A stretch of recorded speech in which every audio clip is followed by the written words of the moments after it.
Alam niyo kung ano gagawin niyo, mga DDS? Umpisahan niyo na yung sinasabi o yung hinihingi ng dating Pangulong Duterte. 'Di ba, Chi? One squad. Oh, umpisahan niyo na yung pagtatayo ng rebulto.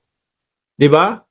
Ngayon, alamin niyo kung saan pwedeng ilagay yung rebulto ng dating Pangulong Duterte. Pihado ako, hindi papayag ang majority ng Pilipino na ilagay yan katabi ni Rizal. Ay, panigurado ho yan, hindi papayag ang mamamayang Pilipino.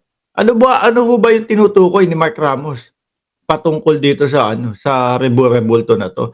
Kasi ang dating Pangulong Duterte no? Nandoon sa sa Hong Kong. Nakikiusap.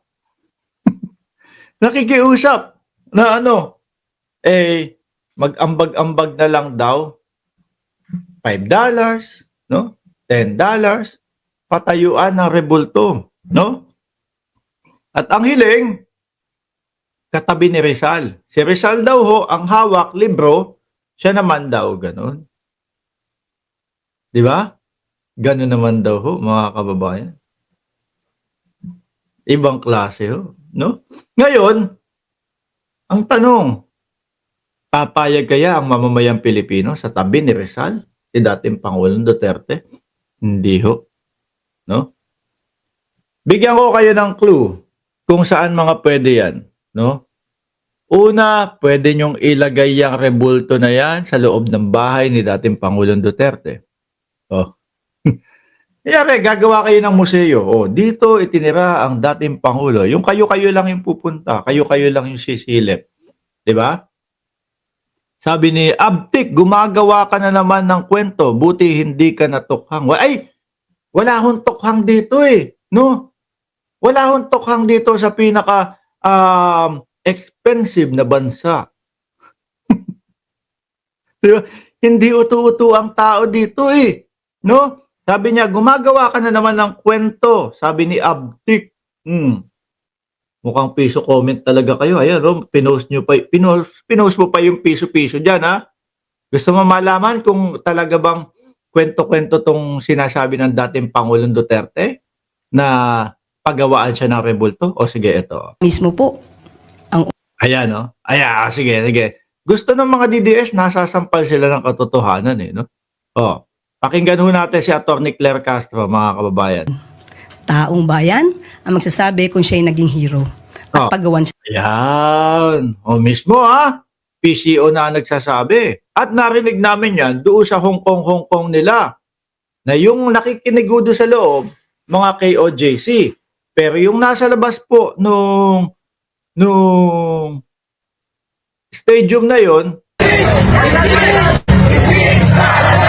yun po ang sinisigaw. O, na-analyze nyo ho, mga bossing. O, yung sa labas ng stadium, ang sigaw ng tao, impeach, impeach, impeach Sara. No? Doon sa loob naman ng KOJC, sa loob ng stadium, KOJC naman. Momento. Diba? Ngayon, nabanggit ng dating Pangulo doon patayuan daw siya ng monumento. Di ba? Well, sabi na Atty. Claire, taong bayan nga naman talaga. Hindi ako papayag nun no? Kayo, bahala kayo mga DDS kung gusto nyong gumawa o gusto nyong magtayo. Pero, sasabihin ko na sa inyo, yung pangarap ng dating Pangulo na itabi o igilid sa monumento ni Rizal, malabo yan. Malabo ho yan. Baka itatayo o ilalagay mo pa lang doon sa gilid nung rebulto ni Rizal yan. Nando na yung mamamayang Pilipino. Nandoon na lahat ng Pilipino. Baka hindi nyo mailagay yan. Diba? Talo na, konti lang kayo. Isa sa pwede nyong pagtayuan yan sa loob ng bahay ni Digong. Gawin yung museum. Diba? Tapos kayo-kayong mga DDS, kayo yung mga bibisita doon. Kayo-kayo yung mag-uutuan doon. Kayo-kayo yung magkukwentuhan. Ang galing nitong tao na to, no? Ipinagtanggol tayo sa West Philippines nito, no? Kayo-kayo. Pangalawa, ilagay nyo doon ilagay nyo doon sa impyerno ni Kibuloy. Ay, ano yung nasabi? Mali, sorry. Imperyo ibig ko sabihin. Imperyo, kasi di ba, yun, yung kaharian ni Kibuloy doon sa Davao. Magkatunog ho kasi yung imperyo tsaka yung impyerno. Ano? Ilagay nyo doon sa loob ng Kojik. Sa loob ng Kojik compound. Ulitin ko ha. Ilagay nyo po sa impyerno ni Kibuloy. Sa imperyo nga. Sa loob nun. Malamang walang magagalit niyan. No? At least, damay kay OJC. Ewan ko lang ha. Kung medyo may tampo ba yung kay OJC kay dating Pangulong Duterte. Kasi nga, di ba, siguro ang napagkasunduan nila, sige, sasali kami dyan sa mautog-mautog ninyo. Basta si Buloyski, hindi makukulong. Kaso mukhang pumalya ho. Nakulong din si Buloyski. Baka may tampo. No? Padala pa naman sila ng malalaking speaker, may mga stage. Ipinadala pa yung taga-kanta nila. Yung kanta na pangsimbahan, tas naging kanta, bugas. Di ho ba, mga bossing? Sabi ni Andre Diestro, naniwala ka naman kay Claire. MR, mahiya ka sa sarili mo, edited yung video na pinapalabas mo. Ano daw? Edited! Yung video na pinapalabas ko. Sige. Total naman, mahilig kayong napapahiya at gustong-gusto nyong napapahiya kayo, sige. Pagbibigyan namin kayo. Dito nga tayo. Nasaan ba yun? Ito ba yun? Paniwala kayo, they will not build anything there. Ito, hindi ito. Tingnan nyo mga DDS, hahanapin ko pa tuloy. No? Ito. Ang balita ko, may warrant daw ako pag... Hindi, totoo. Yung sa ICC or something. Matagal na akong hinahabol ng mga putang ina. Di ba? May PI. Ano kasunod? Nasisigaw ng mga KOJC?